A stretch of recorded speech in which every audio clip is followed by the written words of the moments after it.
What's up everyone? Welcome back to the second episode of Football Speeddial.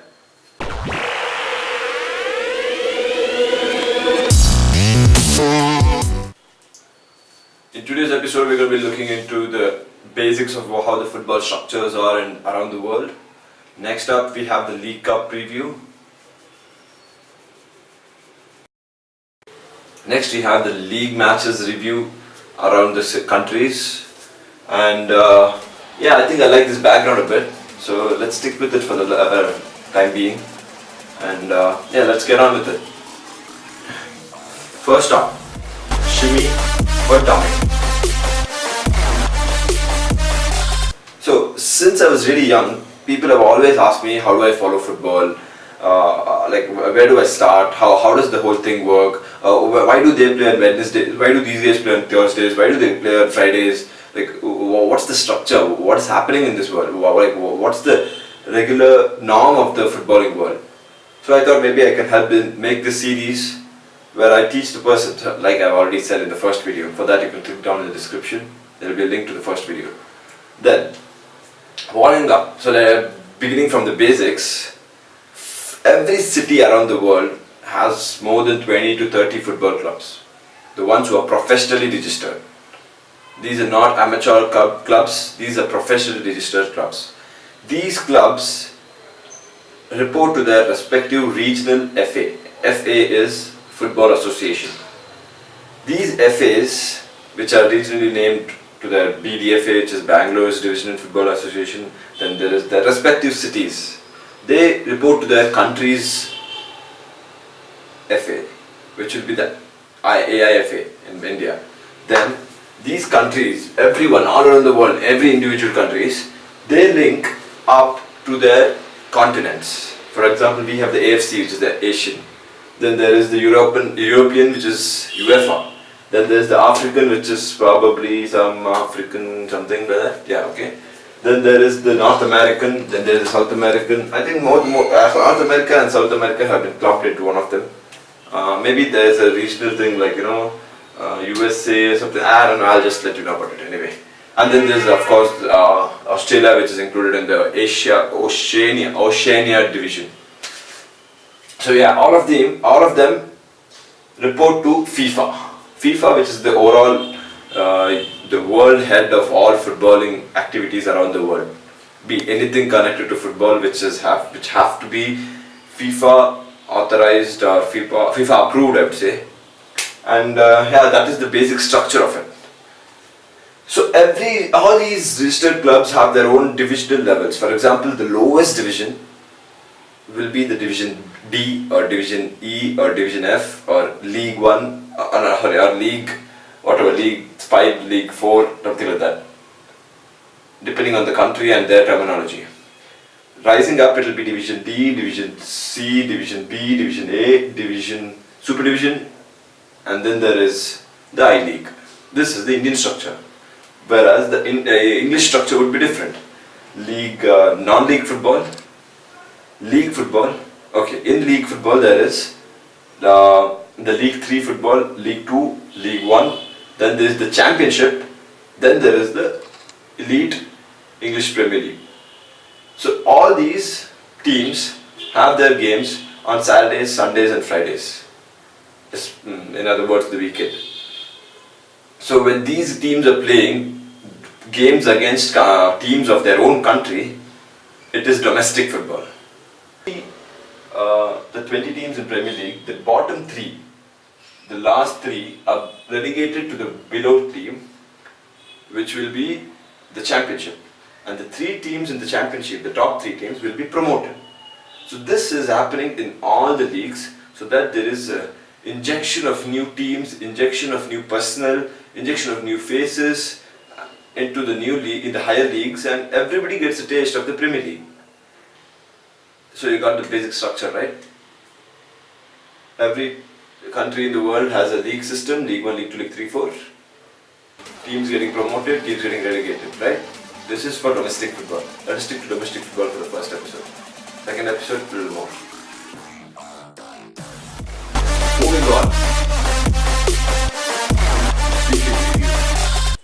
This weekend's review. Okay, we have a lot of games in hand this weekend.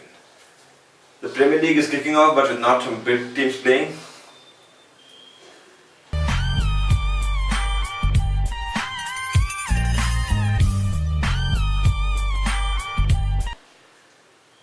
And the biggest game of this weekend would be Chelsea versus Swansea City.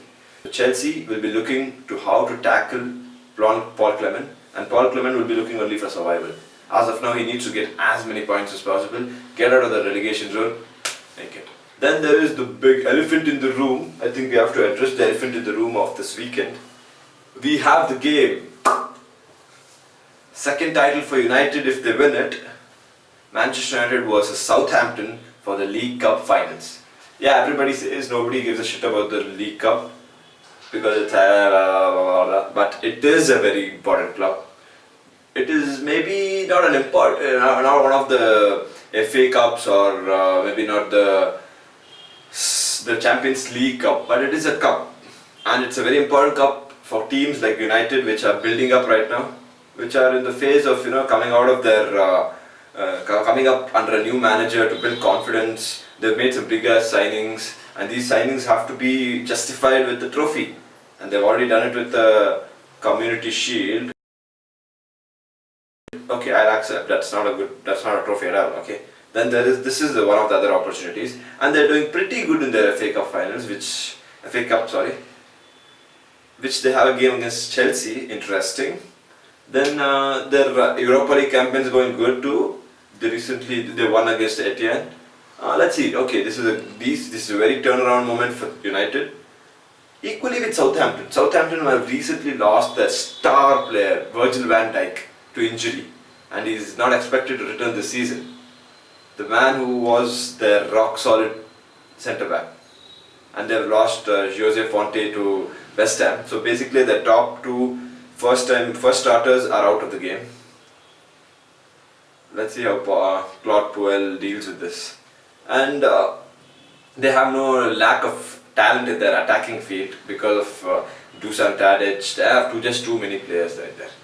And it's going to be a very competitive fixture. I think Southampton's going to be sitting deep and look to break on the counter with the likes of Soufiane Boufal, like I've already mentioned in my Premier League predictions video, link there. Then there are a lot of players. It's going to be a very interesting game.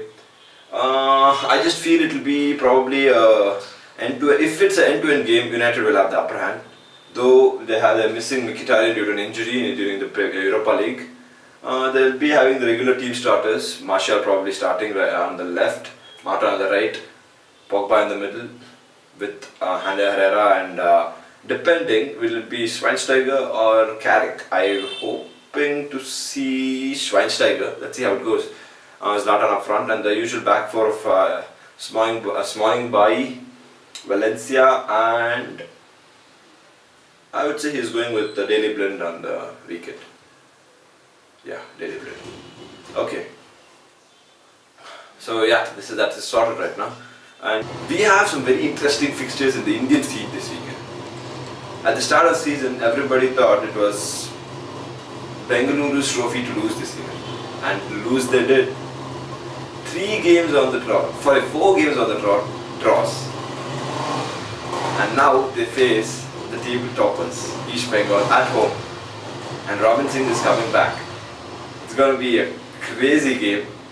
Head over to the Kuttaiah Stadium if you are in town, and if you are in Bangalore. It's going to be a cracker of a game with a crazy atmosphere. The West Block Blues are going to be in their full form at all it is, and I don't know. It's going to be a nice game, and judging by the present form, I would say a prediction of 1-0 to the home side, with them sitting back in the standing deep. Okay? Yeah. La Liga has a really spicy fixture coming up this weekend. Atletico Madrid versus Barca. Atletico are coming out of a very good result in Champions League with a 4-2 victory against Bayer Leverkusen, whereas Barca on the other hand are coming up with a 2-0 victory against Leganes last weekend in the La Liga. Barca are not in their greatest form right now, whereas Atletico are in their greatest form. and it's Atletico's home, so expect a lot of fight and a lot of on-field tussles and a lot of Diego Simeone things. And yeah, I think only Messi magic can save Barca this year again. So yeah, that's it for this weekend's wrap-up. I'll see you again on Monday with probably the post-match and the pre-match for the next week. I don't think there are fixtures next week over the week, so I'll be back with the post-match reviews. And yeah, until then,